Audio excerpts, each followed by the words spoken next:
ও সুপর্ণা, গীতা বলছিস? আমার একটা প্রশ্নের উত্তর দিবি? আবার দে না দে না, তুই খুব সুন্দর, অনেক কিছু তুই জানিস, তাই আর কি বলছি। আর শোন না, বলছি যে এই যে কপালে আমরা যারা কৃষ্ণ নাম করি বা যারা কৃষ্ণ মন্ত্র নিয়ে যায়, তারা প্রত্যেকেই কপালে এরকম তিলক কাটে। এই তিলকটা বলে নাকি কৃষ্ণের চরণধুলি, কৃষ্ণের পা আঁকা। এটা সত্যি রে? এটাই কি কৃষ্ণের চরণধুলি বা পা আঁকা?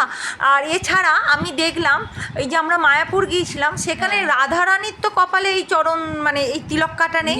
নেই। হ্যাঁ, এটা কি কারণটা কি? আমি ব্যাপারটা ঠিক বুঝছি না, তুই একটু আমাকে বলবি? আচ্ছা, এইটা হচ্ছে একটা গল্প বলতে হবে। আমাকে হিন্দিটা বলতে গেলে একটা ছোট্ট গল্প বলতে হবে, গল্পের মতো করেই আমি বলবো।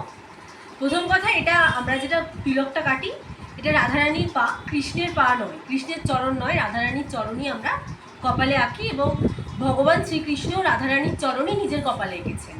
আর রাধারানীর কপালে তিলক নেই, তার কারণ হচ্ছে রাধারানী কি নিজের চরণ নিজের কপালে আঁকতেন? তাই জন্য কোনো কিছুতেই, কোনো ছবিতেই বা কোনো জায়গাতেই দেখা যায় না যে রাধারানী কপালে কোনো তিলক কাটা আছে। আচ্ছা, এবারে এটা কেন, মানে ভগবান শ্রীকৃষ্ণ কেন রাধারানীর চরণ নিজের কপালে এঁকেছিলেন, তাই তো? হ্যাঁ, আমার প্রশ্ন এইটাই। এঁকেছিলেন তার কারণ হচ্ছে, একদিন, মানে গল্পটা বলছি কিন্তু এবার আমি। ঠিক আছে। একদিন শ্রীকৃষ্ণের খুব মাথার যন্ত্রণা করছে, তো উনি নারদ মুনির কাছে গেলেন। নারদ মুনিকে বললেন যে আমার খুব মাথার যন্ত্রণা করছে, তুমি যাও মহাদেবের পায়ের চরণ ধুলি নিয়ে আসো, আমি মাথায় ঠেকালে আমার মাথার যন্ত্রণা কমে যাবে।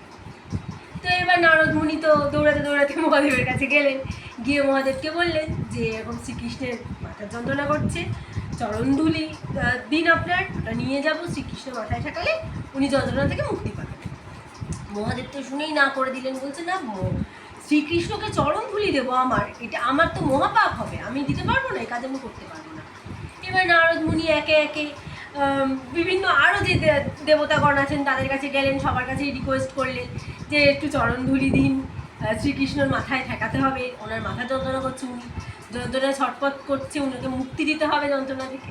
কেউ আর দিতে চাইছে না, সবাই বলছে যে না, দিলে পাপ হবে, ওনার মতো, উনি ভগবান, উনি সৃষ্টিকর্তা, ওনাকে আমরা চরণধুলি দেবো, এটা সম্ভব নয়।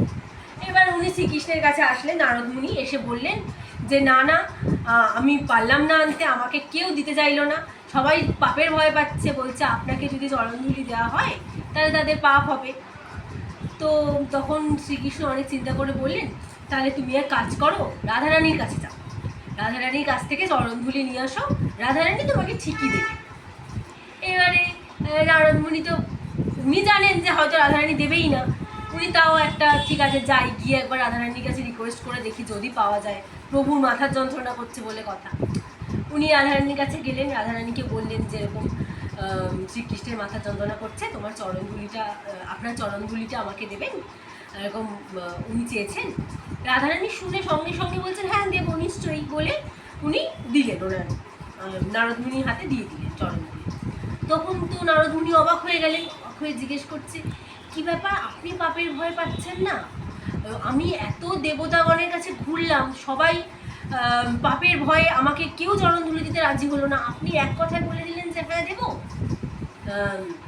রাধারানী শুনে তখন নারদ মুনিকে উত্তর দিলেন যে মানে মানে কৃষ্ণ হচ্ছে আমার ভালোবাসা, কৃষ্ণর যন্ত্রণা হচ্ছে, এটাই আমার কাছে সবচাইতে বড় কষ্টের, মানে কৃষ্ণের যন্ত্রণা হওয়া মানে আমার যন্ত্রণা হওয়া। তো আমি আগে পাপের ভয় পাবো না, আগে ওনাকে যন্ত্রণা থেকে মুক্তি দেবো, আমি তাই জন্য আগে ওনাকে যন্ত্রণা থেকে উনি মুক্তি পাক, আমার পাপ পূর্ণ সেটা আমি পরে বুঝে নেবো, পরে দেখে নেবো। কৃষ্ণ যদি ভালো থাকে তাহলে সবই আমার জীবনে পূর্ণ, আমার পাপ বলে কিছু নেই, ওনার ভালো থাকাটাই আমার কাছে সব থেকে বড় চাওয়া বা বড় পূর্ণ। এই কথা বলে ওনাকে নারদ মুনিকে দিলেন, নারদ মুনি ভগবান কৃষ্ণের কাছে গেলেন, গিয়ে ওটা মাথায় ঠেকাতেই ভগবান কৃষ্ণ ওনার সমস্ত ব্যথা যন্ত্রণা থেকে একদম সুন্দরভাবে মুক্তি পেলেন। মুক্তি পেয়ে ভগবান কৃষ্ণ বললেন রাধে রাধে, আমরাও বলবো রাধে রাধে।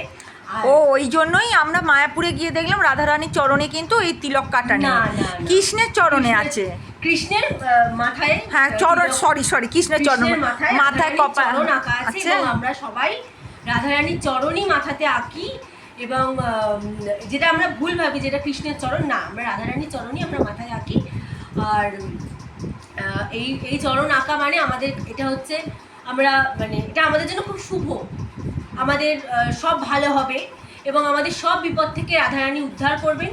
কৃষ্ণ নিজে যখন এটা বলেছেন যে রাধারানী আমাদের সব বিপদ থেকে উদ্ধার করেন, তাই আমরা যদি রাধারানীর প্রার্থনা করি, রাধারানীর চরণ আঁকি, সেটাই আমাদের হচ্ছে কৃষ্ণকে চাওয়া বা কৃষ্ণের প্রতি প্রার্থনা। বাহ, খুব ভালো লাগলো গল্পটা। আমি একটা সম্পূর্ণ গল্প বললাম, ঠিক ভুল যেটাই আপনাদের মনে হোক না কেন, সবাই অবশ্যই কমেন্ট করে জানাবেন যে আমি যেটা জানি সেটা ভুল না ঠিক।